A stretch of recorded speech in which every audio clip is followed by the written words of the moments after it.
নমস্কার, আমি জ্যোতিষ দেবজ্ঞ মাতৃ সাধক অমিত শ্রী। আজকে আলোচনা করব কৌশিকী অমাবস্যা নিয়ে। কৌশিকী অমাবস্যা কবে এবং কখন অমাবস্যা শুরু হবে, কবে এবং কখন অমাবস্যা শেষ হবে, এই দিন কি কি বিশেষ এবং সহজ টোটকা করা যাবে, এই দিন কোন বিশেষ মন্ত্র জপ করলে অত্যন্ত শুভ ফল লাভ করা সম্ভব হবে, এই সব কিছু নিয়ে আজকে আমি আলোচনা করব। তাই ভিডিওটি প্রথম থেকে শেষ পর্যন্ত স্কিপ না করে দেখতে থাকুন।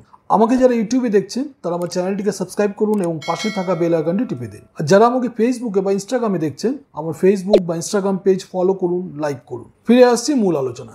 যারা বৃহৎ কুষ্টি করাতে চাইছেন, অর্থাৎ লাইফ টাইম প্রেডিকশন চাইছেন, অথবা যারা 5 বছর, 10 বছর, 20 বছর বা 30 বছরের ইয়ারলি প্রেডিকশন চাইছেন, তাদের জন্য এক খুশির খবর। আপনারা এখন থেকে আমাদের কাছে পেয়ে যাবেন পার্সোনালাইজড হরোস্কোপ। আপনার জন্ম তারিখ, সময় ও স্থানের ভিত্তিতে আপনার নিজস্ব হরোস্কোপ, যা আপনারা পিডিএফ ফরম্যাটে অথবা কালার প্রিন্ট কপি অর্থাৎ হার্ড কপির মাধ্যমে পেয়ে যেতে পারেন। আপনারা আপনাদের প্রয়োজন মতো 8697190840 এই নম্বরে ফোন করে অর্ডার দিতে পারবেন। ফিরে এলাম মূল আলোচনায়। আমি জ্যোতিষ দেবজ্ঞ মাতৃ সাধক অমিত শ্রী। আজকে আলোচনা করছি কৌশিকী অমাবস্যা নিয়ে। আমি ইতিমধ্যে 1431 সালের সমগ্র অমাবস্যা নিয়ে একটি ভিডিও বানিয়েছি, তার লিঙ্ক আপনারা কার্টে দেখতে পাচ্ছেন।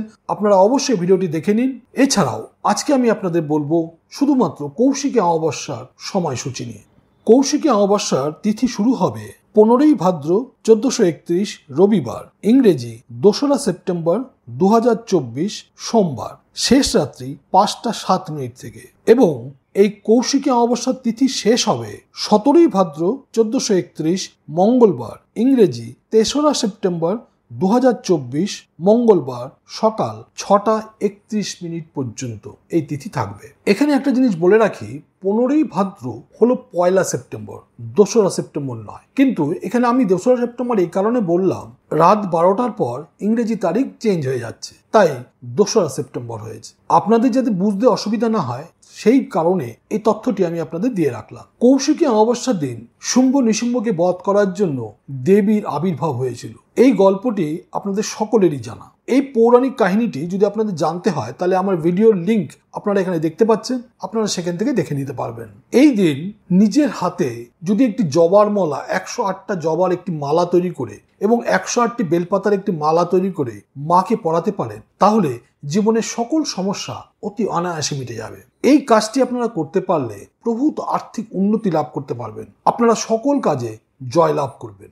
যে কোনো শত্রুর উপদ্রব থেকে আপনারা নিস্তার পেতে পারবেন। যাদের বহুদিন ধরে বিবাহ আটকে আছে, যাদের বহুদিন ধরে চাকরি হচ্ছে না, তারাও এই কাজটি করে দেখতে পারেন, অত্যন্ত শুভ ফল লাভ করবেন। এবার বলবো, এই দিন ক্রিং কালিকায় নমঃ এই মন্ত্র যতবার সম্ভব জপ করুন।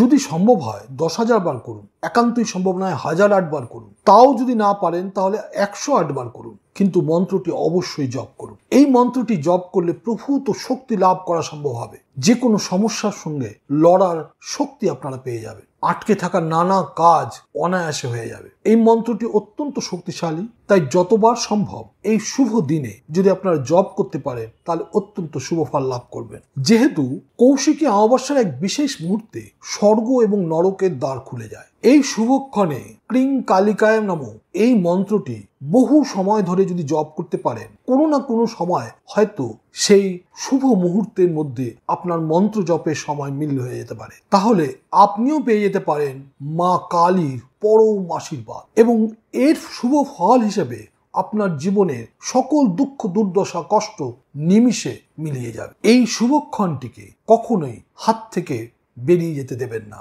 আর এই কারণেই সাধকেরা এই শুভ দিনে সারা রাত ধরে মায়ের সাধনা করে থাকেন। এই সুযোগ আপনারাও নিতে পারেন। সামান্য জপের মাধ্যমে আপনারা পেয়ে যেতে পারেন জীবনের শ্রেষ্ঠ ধন। আজ ভিডিও এখানেই শেষ করলাম। যদি ভিডিওটি ভালো লাগে অবশ্যই বন্ধু বান্ধব, আত্মীয় স্বজন সকলের সঙ্গে শেয়ার করবেন। ভালো থাকবেন, সুস্থ থাকবেন। আবার দেখা হবে পরবর্তী ভিডিওতে। নমস্কার।